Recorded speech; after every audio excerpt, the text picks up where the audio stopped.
अब हम इसका अभ्यास प्रश्न करेंगे और कुछ पाठ्य निहित प्रश्न करेंगे। ठीक है, देखिए क्वेश्चन नंबर फर्स्ट है, ये पाठ्य निहित प्रश्न है। क्या कह रहा है? नेत्र की समांजन क्षमता से क्या अभिप्राय है? नेत्र की समांजन क्षमता से क्या अभिप्राय है?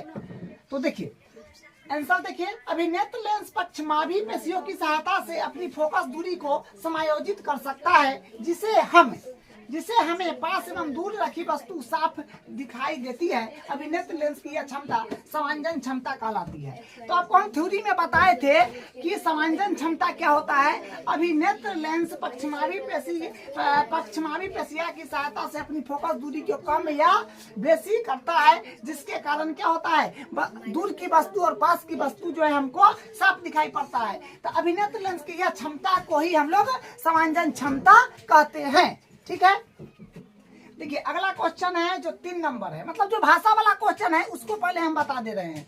3 नंबर है, मानव नेत्र की सामान्य दृष्टि के लिए दूर बिंदु तथा निकट बिंदु नेत्र से कितनी दूर पर होते हैं।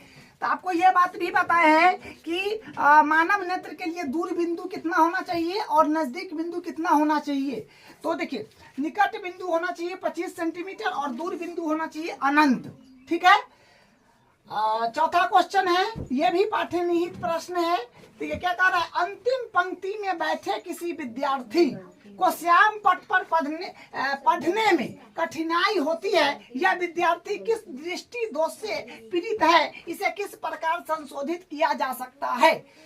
तो कहने का मतलब ये बात है कि एक विद्यार्थी है और वो अंतिम पंक्ति में बैठा हुआ है, लास्ट में एकदम। ठीक है, और उसको श्याम पट पर दिखने में जो है उसको कठिनाई आ रहा है। श्याम पट पर लिखी चीजें जो है उसको धुंधला दिखाई पड़ रहा है। तो हमको बताना है कि वो विद्यार्थी कौन सा दृष्टि दोष से ग्रसित है। तो आप सीधा समझ सकते हैं कि वो तो अंतिम में बैठा हुआ है, तो उसके लिए तो श्याम पट दूर हो गया, तो दूर का वस्तु उसको नहीं बुझा रहा है, दूर का वस्तु तो उसको बुझा नहीं रहा है। तो इसका मतलब उसको क्या है, निकट दृष्टि दोष है। निकट की वस्तु तो स्पष्ट दिखाई देती है मगर दूर की वस्तु स्पष्ट नहीं दिखाई देती है। तो वो विद्यार्थी निकट दृष्टि दोष से ग्रसित है। और निकट दृष्टि दोष से ग्रसित है तो उसको संशोधन के लिए अवतल लेंस का चश्मा बनवाना पड़ेगा। तो देखिए आंसर, विद्यार्थी निकट दृष्टि दोष से पीड़ित है तथा संशोधन के लिए अवतल लेंस लगाया जा सकता है। अब देखिए एनसीईआरटी का जो है अभ्यास प्रश्न है, प्रश्न नंबर 1 देखिए, मानव नेत्र अभिनेत्र लेंस की फोकस दूरी को समायोजित करके विभिन्न दूरियों पर रखी वस्तु को फोकसित कर सकता है, ऐसा हो पाने का कारण है। तो ये हो जाएगा समांजन क्षमता।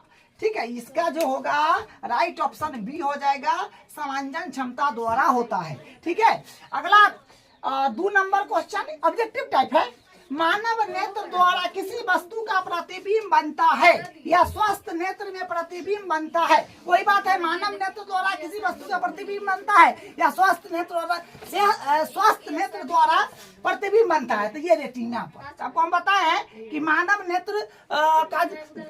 नेत्र द्वारा जो प्रतिबिंब बनता है वो रेटिना पर बनता है। हम किसी वस्तु को देख रहे हैं तो उसका प्रतिबिंब हमारे रेटिना पर बनता है, तो हम इमेजिन करते हैं कि वो कौन है। ठीक है, उसके बाद तीसरा क्वेश्चन है, सामान्य दृष्टि के व्यक्ति के लिए सुस्पष्ट दर्शन की अल्पतम दूरी होता है लगभग। देखिए आपको बताया है कि मानव नेत्र के लिए जो होता है स्पष्ट दृष्टि का न्यूनतम दूरी वो 25 सेंटीमीटर होता है। 25 सेंटीमीटर ये रहा, ये 25 मीटर है, ये सेंटीमीटर ये रहा, तो ये ऑप्शन नंबर सी राइट हो जाएगा। ठीक है, और फिर इसका चौथा देखिए, अभिनेत्र लेंस की फोकस दूरी में परिवर्तन किया जा सकता है। अभिनेत्र लेंस की फोकस दूरी में परिवर्तन किया जा सकता है तो ये हो जाए पक्षमाभी द्वारा, क्योंकि पक्षमाभी पेशिया के कारण ही नेत्र लेंस का फोकस दूरी को बढ़ाना घटाना होता है। तो ये हो जाएगा, इसका ऑप्शन नंबर सी राइट हो जाएगा, पक्षमाभी द्वारा।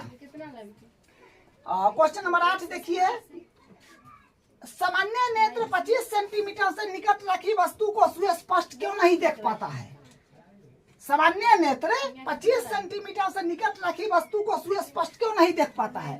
देखिए कहने का मतलब है कि हमारे आंख है, न्यूनतम दूरी 25 सेंटीमीटर पर रखेंगे तो ये वस्तु एकदम स्पष्ट दिखाई पड़ेगा, या हम किताबें पढ़ेंगे तो 25 सेंटीमीटर पर रहेगा तो एकदम स्पष्ट दिखाई पड़ेगा। और उससे जितना ही नजदीक लाएंगे तो क्या होगा, वो धुंधला दिखाई देगा, वो क्या होगा हमारे आंख पर असर पड़ेगा, ये दुखाने लगेगा। जो आपको हम थ्योरी में बताए थे कि अगर जितना करीब लाते जाइएगा ये आपको इस पर असर करना शुरू हो जाएगा।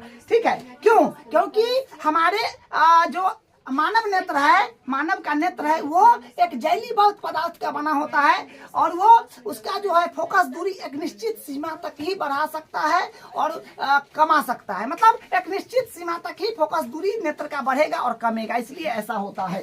तो वही है आंसर, क्योंकि अभिनेत्र लेंस एक जैलीबद्ध पदार्थ से बना होता है जिसकी फोकस दूरी एक निश्चित सीमा से अधिक समायोजित नहीं किया जा सकता है। तो देखिए स्पष्ट दृष्टि का न्यूनतम दूरी 25 से है। आप ज्यादा करीब लाइएगा, ज्यादा लाइएगा तो नजदीक का वस्तु देखने के लिए क्या होता है कि फोकस दूरी कम हो जाता है, दूर का देखने के लिए फोकस दूरी ज्यादा हो जाता है। तो फोकस दूरी कम होना ही एक लिमिट है, फोकस दूरी को कम होना एक लिमिट है, लिमिट के बाद वो कम नहीं होगा। यहाँ पर रखिएगा तो आपको दुखाएगा और थोड़ा दूसरे रंग धुंधला जैसे बुझाएगा। तो एक लिमिट होता है, लिमिट के हद तक नहीं हो सकता है। तो वही बात है, क्वेश्चन था कि सामान्य ने तो 25 सेंटीमीटर से निकट रखी वस्तु को स्पष्ट क्यों नहीं देख पाता है। तो क्योंकि अभिनेत्र लेंस एक जैलीबद्ध पदार्थ से बना होता है जिसकी फोकस दूरी एक निश्चित सीमा से अधिक समायोजित नहीं किया जा सकता है। बस यही इसका आंसर है। फिर इसका हम लोग अगला क्वेश्चन करते हैं।